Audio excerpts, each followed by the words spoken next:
Hey guys, how's it going? How to check Twitter profile visits. So through the Twitter analytics, just go ahead and go ahead to your profile, right?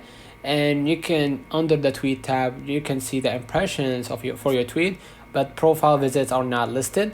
This gives an idea of your overall engagement.